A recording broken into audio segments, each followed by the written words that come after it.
the devil's advocate. Mr. Speaker, they say that the only vice that cannot be forgiven is hypocrisy. And that even the repentance of a hypocrite is itself hypocrisy. It is very easy for you to point fingers at other people, but whenever you are pointing a finger at someone, you should always remember that there are four that are pointing backwards to you. All of us in this discussion have a role to play. We have a role to play in the situation in our counties. We have a role to play in the situation in people's homes, people's kitchens. Mr. Speaker, we as a house, the way I understand the division of revenue to work, is that even the money that is supposed to go to the salaries, emoluments of the members of the county assembly come from the amount of money that we send to the counties. There is no separate allocation for that. And therefore, Mr. Speaker, when we as a house get an opportunity to increase the devolution basket, I hold the position that as a Senate, we must always do everything that we can to enlarge that basket before we come here and pontificate and try to please MCAs when we are the people who are part of the problem of the MCAs, Mr. Speaker. I was in this house, and it embarrasses me greatly as a senator. Every time I see a senator speak about, oh, we don't have drugs in our hospitals, oh, MCAs need better salaries. Where is that money going to come from? It is us as a Senate to fight to enlarge the basket of devolution. And the embarrassment that I get, Mr. Speaker, is that the opportunity that we get to enlarge that basket is through the division of revenue bill. That bill was here. We had an opportunity to enlarge that basket. We as a Senate chose not to enlarge that basket. And it cannot come from us that now we are suddenly realizing that MCAs need more money. In fact, Mr. Speaker, we in our committees, whenever we meet the county assemblies, they come before the county public accounts committee. We have had this conversation with members of the county assembly. And we don't have to appear like we are tone deaf. We are having this conversation at a time when every Kenyan is struggling. I have argued that, in fact, if we are talking about earnings and salaries, let us have a conversation about all Kenyans' earnings and salaries. Everybody is suffering, Mr. Speaker. We would appear to be tone deaf as a house if we only picked to discuss our own emoluments or emoluments of other elected leaders, Mr. Speaker. In fact, we have tried to convince our colleagues on the other side of the political divide that we must have a conversation generally about how Kenyans are doing. People's incomes have not grown for a long time, Mr. Speaker. All these responsibilities that people are talking about, it's not as if only elected MPs or elected members of the county assemblies are invited to Harambes. No. People who work in public service, wanaitwa wakubwa, they are called senior people on the ground there, they are called, but their salaries have not grown, Mr. Speaker. So let us not have this conversation in the context in which the country is in right now. Mr. Speaker, what I want us to do... What is your point of order, Senator Sifuna? What is your point of order, Senator Methu? Thank you very much, Mr. Speaker. I would not have really wanted to disrupt my big brother, Senator Sifuna, but I think it is fair that I quote Standing Order 105, responsibility for statement of fact. A senator shall be responsible for accuracy of any facts that the senator alleges to be true and may be required to substantiate. Mr. Speaker, I find the argument of Senator Sifuna misleading that the more amount of money we send to counties, the more MCAs will get, because capping of what MCAs or any public servant earns is by SRC. Even if we were to send 1 trillion to the counties, yes, and the money has been capped at 86, Mr. Speaker, the county assembly or county government cannot be able to raise their salaries. Exactly. So the point that is the statement, I think he's contributing to a statement that has not been sought. Yeah. What Senator Cherargei has sought this afternoon is a review by the SRC, not a review by Division of Revenue, not a review by the Senate, not a review by anybody, because the only person that has that mandate is the SRC. Exactly. I thank you very much, Mr. Speaker. Senator Sifuna. Yes. In your statement, you alluded to the fact that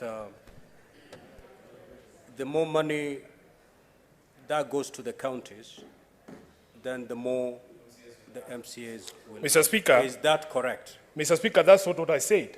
When Senator Cherargei was speaking, he talked about salaries, he talks about allowances and the welfare of members.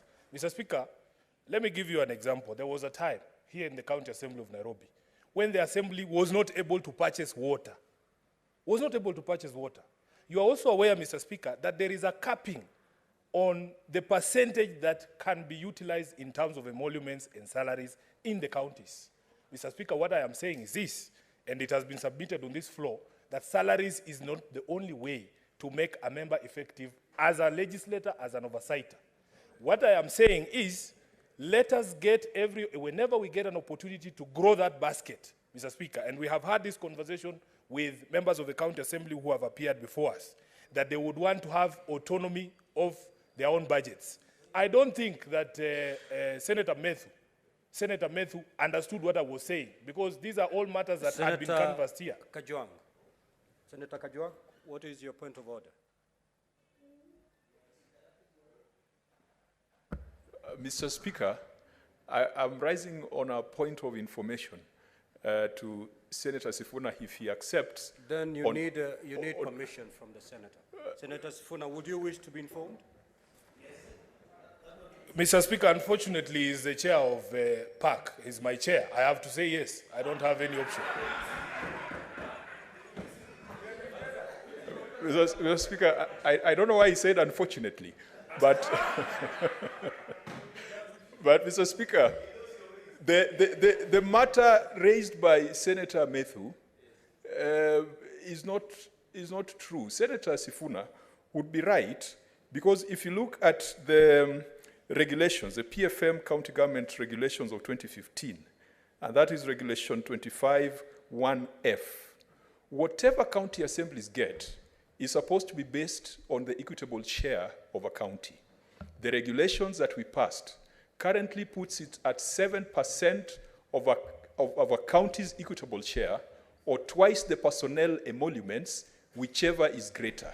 So it is not far-fetched for Senator Sifuna to say that the more money we send to counties, the more money that will be available to county assemblies. Not necessarily for salary, Mr. Speaker, but it could be for operations. It could be to facilitate public participation, public outreach, and to enable them to carry out their oversight and representation mandate. And so, Mr. Speaker, I just wanted to remind Senator Sifuna of this.